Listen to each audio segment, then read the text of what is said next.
Thank you, Mr. Strussman.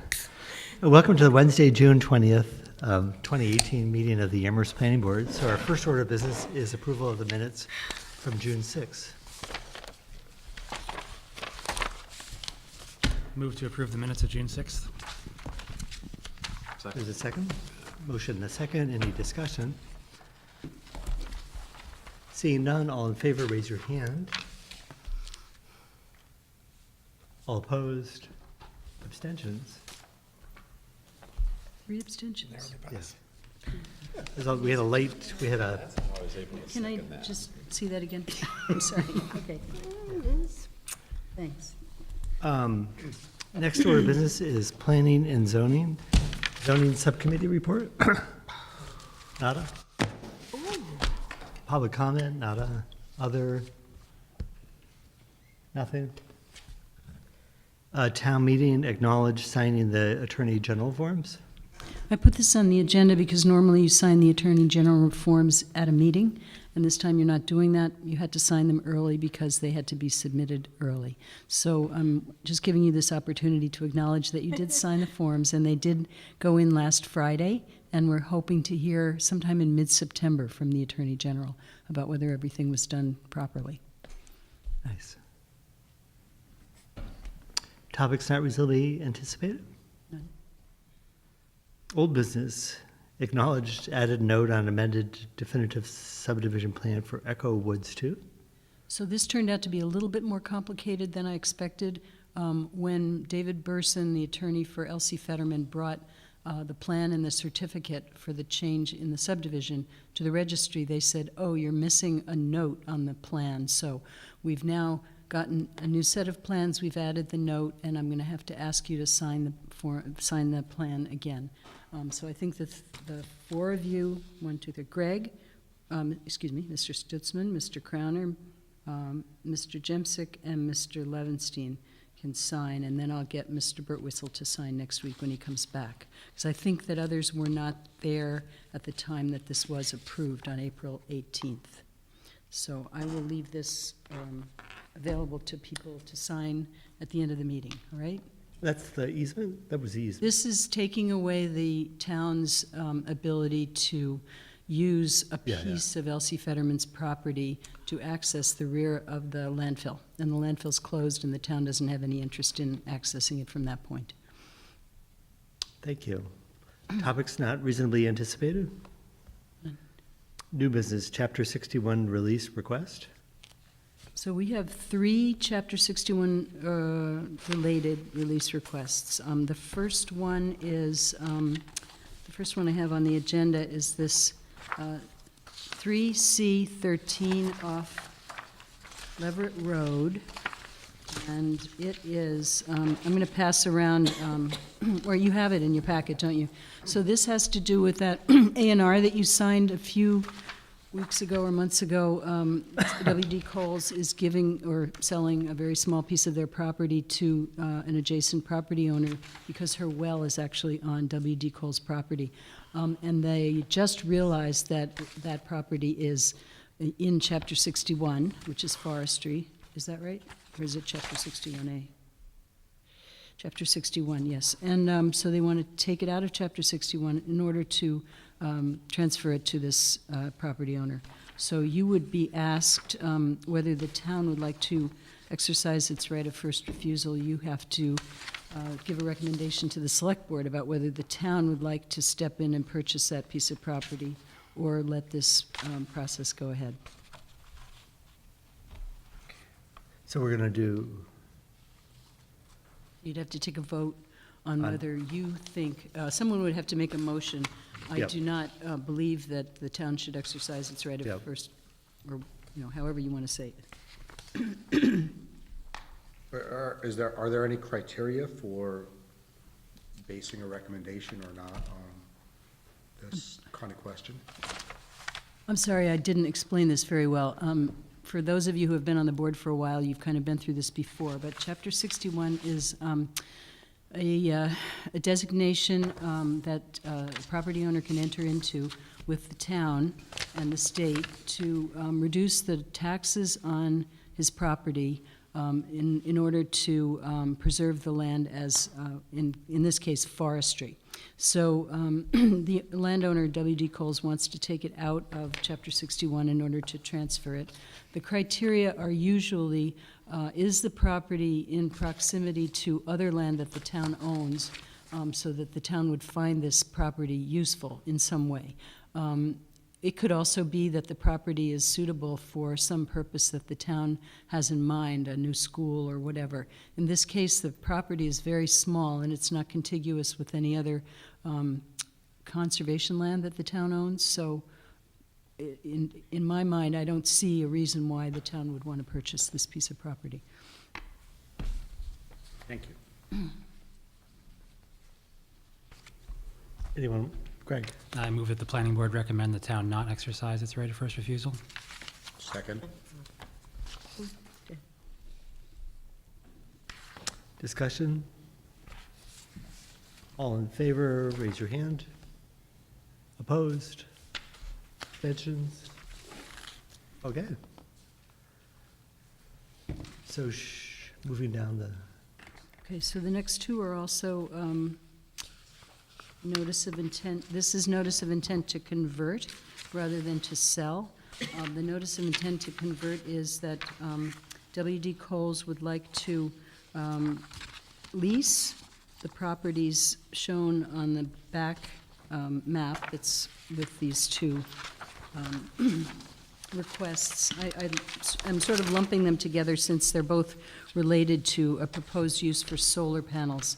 W.D. Cowls would like to lease this property to a company that's going to install solar panels on the property, not on all of these properties, but just on the northern ones.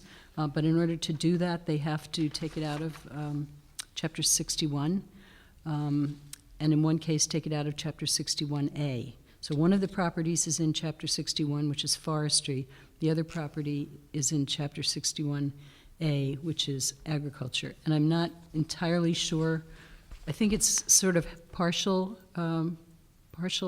properties that are in these designations and overlapping designations, because the idea is that W.D. Cowls is going to continue to do forestry and agriculture to the extent that that's possible on these properties in areas that aren't being used for the solar panels. So again, the question to you would be, do you think the town should exercise its right of first refusal to purchase these properties?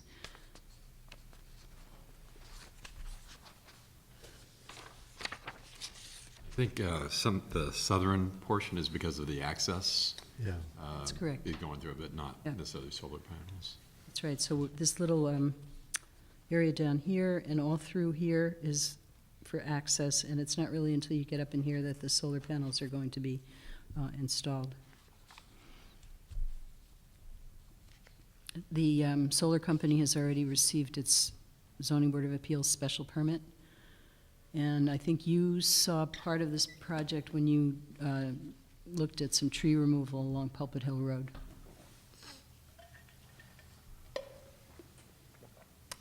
Anyone?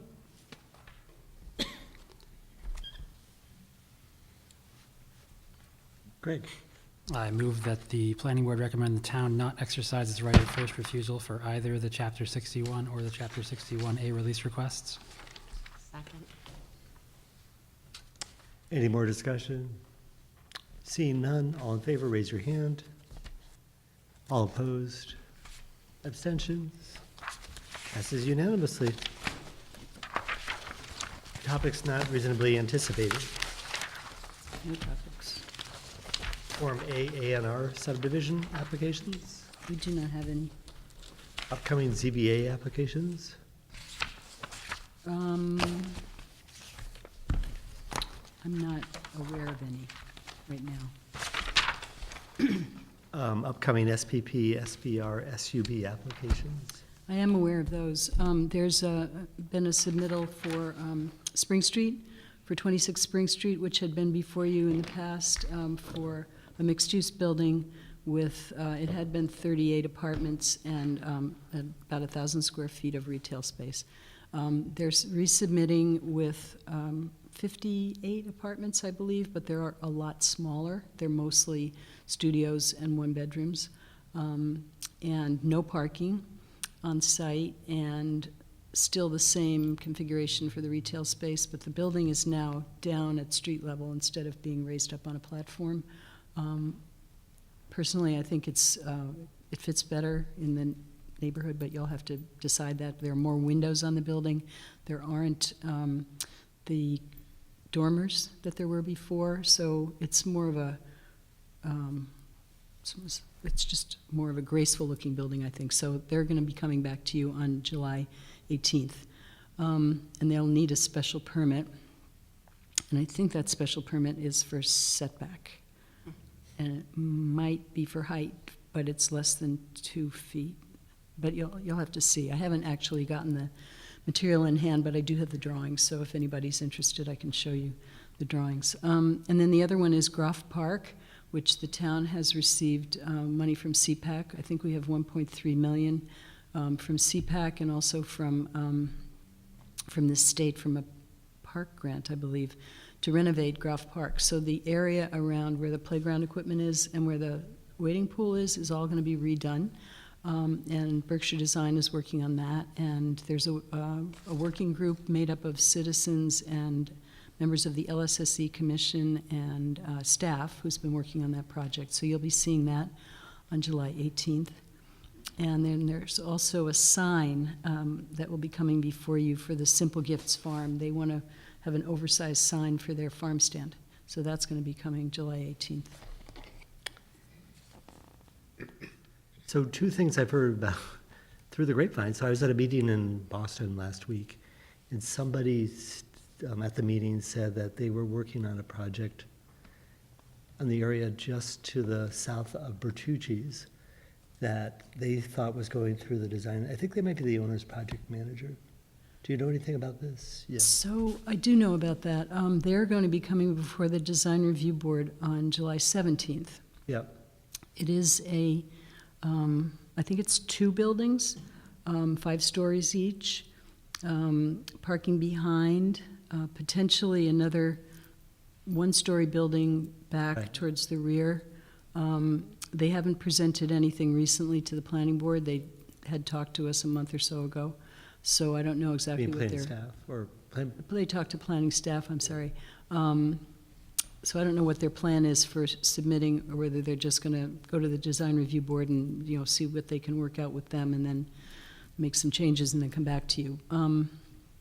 So it is north of Prey Street. It includes the Bertucci's lot and the Bertucci's building area, and includes the Spoke and those stores in there. So I think they're planning to do it in phases, the northernmost one first and then the southernmost one. It's a different architectural style from Archipelago. It's not such a sheer wall. It's more of an articulated wall with a cornice. But I just saw a preliminary version, so I don't know what their current plan is. So is it the case that they're simply looking to the design review board for preliminary comment, much as Mr. McChee came to us? Or are they at the design review board because there has been some formal submittal? They have submitted something to the design review board. Wait a minute. I actually don't think they have submitted. They don't have to submit to design review weeks in advance like they do with the planning board. It can be more like a week in advance. So I actually don't think they have submitted, but they've just said that they want to be on the agenda for that night. so just workflow-wise, and wouldn't it be normal that, is that the normal process that they go to the, but even though the DRB is advisory to, The planning board. In this case, it's a mixed-use building, so it would be the planning board. So the DRB reviews the design. This is what happened in the case of Kendrick Place and One East Pleasant. And also Boltwood Walk, I think. The developers came to the design review board and worked with them to kind of say, well, what do you think? Do you like this? Don't you like this? And worked out some kinks, and then came and presented it to the planning board. So it seemed like it worked out relatively well in those cases. Hopefully it'll work out well in this case. would it make sense? I mean, it sounds like a big project. Mhm. And I'd hate to see, because ultimately, the planning board we often say I'd hate to see, would it make sense, since we're meeting the next night, to invite them to come and give a preliminary? If you wanted to, yeah. I would think that'd be useful, so that they're not hearing completely different things. I mean, I just think that would be useful, but does everyone else? Yeah, If they have formally submitted at that point, would they still be able to make that? No, I think No. they probably wouldn't. Right, so I don't know what their schedule is for formally submitting to the planning board. As Greg said, if they had formally submitted to the planning board, it would have to be in the form of a public hearing. They wouldn't be able to have an informal meeting with you without a public hearing, but I was thinking more like an informal conversation like we did with the Southeast Street project, but, Yeah, and that seems fine, I just don't know their time frame. And if they are planning to formally submit, then they wouldn't be able to have that informal conversation if they submit prior to our next meeting. I see. So if they haven't, I'm all in favor Yeah. of that, yeah. Although they could, I mean, I guess ultimately it's up to us, right? So they could submit, still have an informal hearing, and then have no, they can't I do that. don't think they Okay. can do that. Damn, I should know this by now. Well, I could send an email to the person that I know who's working on it and Yeah, yeah. suggest that if they wanted to, they could come before you for an informal meeting Yeah, yeah, yeah. on the 18th. So the other one is back to Simple Gifts. A house associated with Simple Gifts that another, I think it was also big time in Boston. There was also someone that's working on a farm building associated with Simple Gifts that they thought was gonna come to the planning board, but maybe it's not in this queue yet. Yeah, okay, I don't know anything about that. okay. And then Greg, I'm sorry, I was just going to say, if the project manager for the project we were just discussing does make some sort of submission to the design review board, could I ask that we be sent the materials they receive? Great, thanks. and then I guess the other question, piggybacking on that, what are the problems or opportunities for us to attend that design review board? We'd have to notice You'd that, have to notice it as a planning board meeting? but maybe that would be a way to approach this. I'm just curious. Oh, I'm sorry, yeah. Can we just go as citizens? You can, but if more than blank of us go, then it has at least the perception of a, And that's true with any town meeting? I mean, not town meeting, meaning a public. committee, public meeting, because you don't always know who's going to show up until you're in the meeting. So it depends on what kind of a meeting it is. If it's a community meeting and it's community-wide and you're just attending as an individual, that's one thing. But if it's something that's actually going to come before the board, Okay. then that, if you started talking about it, that would be considered deliberation. So you need to notice it as an official meeting of the planning board. Well, I'll offer not to go to the review board meeting in order to. We need one more Bring us let's see. under the threshold. So sacrificing. You know, just for the good of the group. I'm out of the country at that time. all right, we're, Empire's out of the country, yeah, okay, so we're getting there. Whatever you guys think. I'd like to attend, I'd like to, Who else and would maybe like that's a better way to, Right. I might attend as well. yeah. so- I think it's better to do that than to invite them back the next. Oh, sorry, I wasn't saying that I would, I was just pointing out that Michael is a member. Michael is a member of the DRB, yeah? Mm-hmm. So not Greg, and yes, Steve, and yes, Rob, and anybody else? Not me, but I just wanted to ask, so if Michael's on the board, he's supposed to come back and report to us what happened on that meeting Yep. Absolutely. also, right? Yep. Yeah. So, as Greg said, we're gonna have the stuff sent to us that they get, and then Michael will, that's good enough for me. But you Yeah. guys- I'm a trust and verify guy. I can actually get the drawings and pass them along to you now if you're interested. Electronically, or? Physically, I have the drawings in my office. I can wait, yeah. I'll be able to sleep. So I think that's it. Oh, and there's one other public hearing that I'd like to hold on the 18th, which is, remember how you passed, or the town meeting passed an article that said that you could hold a public hearing and then work with the town clerk on renumbering and reordering things in the zoning bylaw. Well, there are some things that have come up with regard to renumbering that we need to do, so we're going to bring that to you on the 18th. Okay. Fun. And it has to do with things that were passed back in November, so nothing recent. What could go wrong? Okay, moving on. Planning Board Committee and Liaison Reports, PVPC. I unfortunately missed the annual meeting. Both of you? Yeah, Anyone? we all did. We had graduation duties. That's right. So, congratulations to, by the way. Connie Kruger was contacted. Yeah, she had Well, her graduation her duties grandson- also. her Yes. grandson graduated. Note to self, check graduation schedule. But it's exciting to see the Valley Share bike racks and the announcement, June 28th. That's amazing. Yeah. It's great. That's You really should come. cool. There's gonna be a Thank you for all parade. you've done for the town. There will be a parade in Northampton, and then we're going to have our own little celebration here sometime. Yeah, I'm dying to try out an electric assist bike. Yeah, I might join just for that purpose. Huh? Question. Yep. Just for Chris.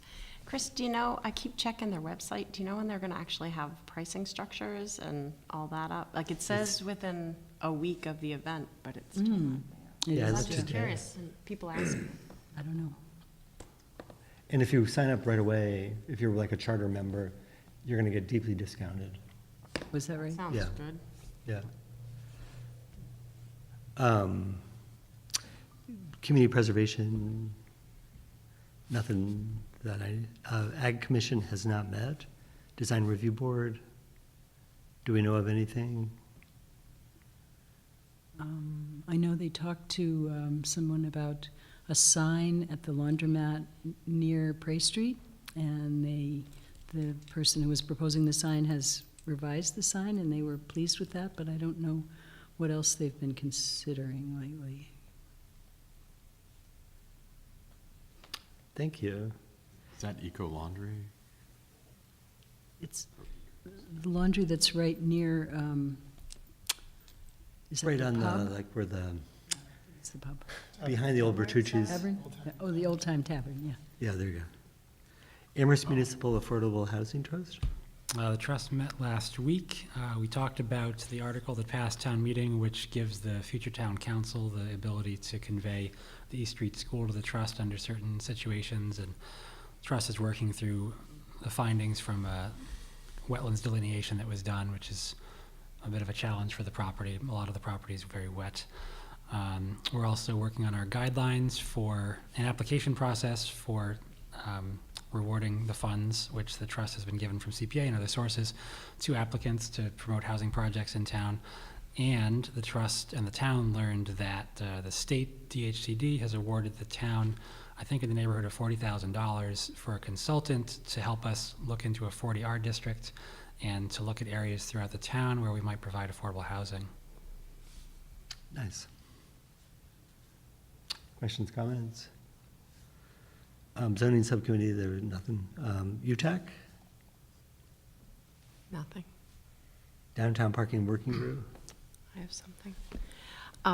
So the working group has, a couple weeks ago, sent a memo to the town manager requesting 4 different action items for him to consider regarding parking.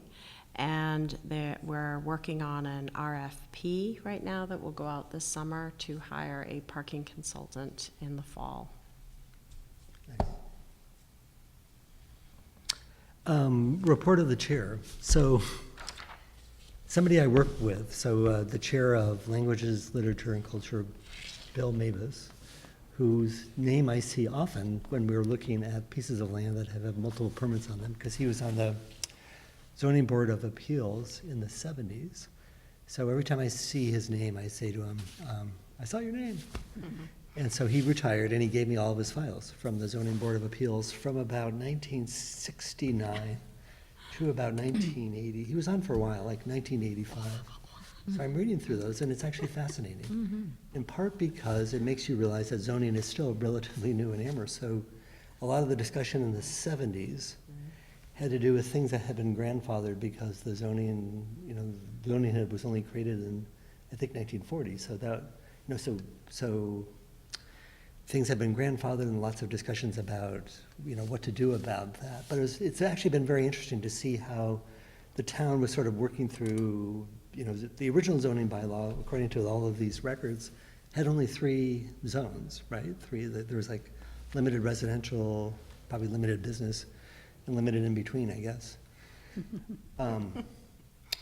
But it's actually been, some of the pieces of land that we hear about a lot still, were being discussed in great detail back then, including the site that not the site, but the site adjacent to what we were just talking about on Southeast Street. That's also talked a lot about in these minutes, but I assume that this is another day at the office for you, but for me, it's been Yeah. kind of an interesting read. Great. That's it. I don't have any report. And So with Steve, how long do you think you're gonna maintain those records? the ones that he gave That me? they've been maintained now since 1969, so we're 50 years we're approaching. So Yeah, when will 50 you archive years. them to the- Yeah.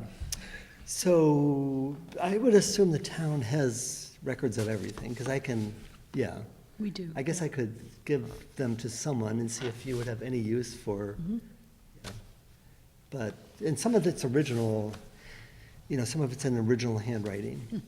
And actually, there was a petition to stop the zoning of a particular parcel of land, a special permit requested that was signed by pages and pages, so I looked through to see if I recognized any of the names. Vince O'Connor, and then Dave Zomek had also signed this. So I'm saving that one just in case. Wow. But I'll bring them in, and Yeah, if I'd you love guys to have see any them. need for them, you can Good. use them, and if not, you can discard them. Thank you. Do you read them before, like, going to bed, sort of Yeah, relax? it's actually, it's weirdly interesting, It's just that every piece of land in Amherst has a story to it, and the story is, Maybe you could write a book. Will you buy a copy? There's. We live it, so. We do have to do all that research, and the property that is the Amherst Motel now, that went through the whole process of becoming Aspen Heights and being approved for an apartment building and everything, that had a history that you wouldn't believe. It was just on and on and on about different proposals for that property, and different things were approved, and a huge, I think there was a proposal for an 800-seat cinema at one point, Right. and a huge restaurant, and so it's fascinating what people thought of doing on that land and at different points in time. So when you're digging through the town records, say, of 40, 50 years ago, are they digitized? Or are you digging through boxes that are stored somewhere? Just wondering. Most of it for the Zoning Board of Appeals is digitized. For the Planning Board, we haven't gotten around to digitizing a lot of it yet, so we do dig through boxes and files, and, yep. Pretty interesting. And with that, anything else with that, we are, May I make a plea that you stop Oh, by the right. table over there and sign this plan? The people whose names I read, Greg, Rob, Jack, and David.